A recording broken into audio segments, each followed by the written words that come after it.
So director ఏమన్నారంటే కమల్ హాసన్తో పోల్చారు. So అన్న మంచి యాక్టర్, మంచి సినిమాలు తీస్తాడని ఉంది. కానీ ఒక ఈవెంట్లో కమల్ హాసన్ అన్నారు. సో అప్పుడు అందరికీ డౌట్ వచ్చింది, జనాలకు కాదు కామన్ ఆడియన్స్ కూడా డౌట్ వచ్చింది.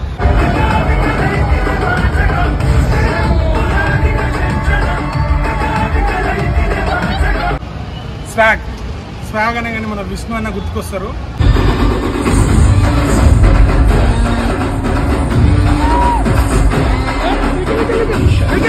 సో డైరెక్టర్ ఏమన్నారంటే కమల్ హాసన్తో పోల్చారు. సో అన్న మంచి యాక్టర్, మంచి సినిమాలు తీస్తాడని ఉంది.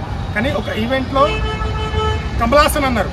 సో అప్పుడు అందరికీ డౌట్ వచ్చింది, జనాలకు కాదు కామన్ ఆడియన్స్ కూడా డౌట్ వచ్చింది. కానీ ఆ డౌట్ ఈ రోజు నాకు క్లారిఫై అయింది. సినిమా ఇప్పుడైతే ఇందాకే చూసి వచ్చాను బయటకి. నిజంగా నెక్స్ట్ లెవెల్. అంటే నాకు ఊహ తెలిసినప్పటి నుంచి కమల్ హాసన్ అంటే మనకు తమిళ్ కమల్ హాసన్ గారి. కానీ మన తెలుగు ఇండస్ట్రీలో ఈ రోజు నుంచి నా మనస్సాక్షి నాకు చెప్తుంది ఏంటంటే శ్రీ విష్ణు అన్న కమల్ హాసన్. సో అల్లూరి ఈవెంట్లో మన అల్లు అర్జున్ అన్న వచ్చినప్పుడు తన అభిమానం చాటుకున్నాడు, నా ప్రతి మూవీలో ఏ అనేది ఉండాలని. సో అప్పుడు అన్నకు చెప్పినంట, విష్ణు గారు మీరు ఎప్పుడైనా సినిమాలు తీసారు, ఇక ముందు మన తెలుగు ఇండస్ట్రీలో కంటెంట్ ఉన్న సినిమాలే ఆడతాయని చెప్పారు. సో అదే మనసులో పెట్టుకొని ఈరోజు ప్రతిసారి సైలెంట్గా వచ్చి మంచి కంటెంట్ ఉన్న సినిమా తీసి అయితే బ్లాక్ బాస్టర్ కొడుతుండ్రు. మంచి సినిమా, మనం హత్తుకునే సినిమా. అన్న ఇంటర్వెల్ ముందు వచ్చే ట్విస్ట్ మాత్రం నెక్స్ట్ లెవెల్ ఉంటుంది. స్వాగ్ అన్న స్టైల్ మాత్రం ఒక అల్లు అర్జున్ అభిమాని అనే ఎలా అనేది దీంట్లో స్వాగ్ చూపించారు. అండ్ యాక్టింగ్ మాత్రం నెక్స్ట్ లెవెల్. ఇక చెప్పను, మీరు వచ్చి చూడండి. మీకు నచ్చకపోతే నా యూట్యూబ్ ఛానల్ దీంట్లో కామెంట్ పెట్టండి.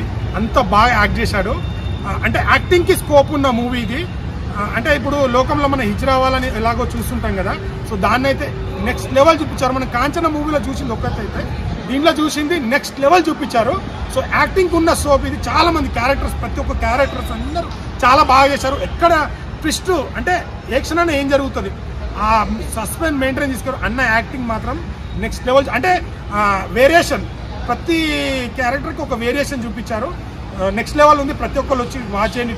మీరు థియేటర్లో చూస్తేనే మీరు ఎంజాయ్ చేయగలుగుతారు. ఓటీటీలో వస్తుంది కదా అని కాకుండా మంచిగా మీరు పెట్టిన డబ్బుకి స్వాగ్ ఖచ్చితంగా ఒక పాప్కార్న్ కొని స్వాగ్ ఫీల్ అవుతారు.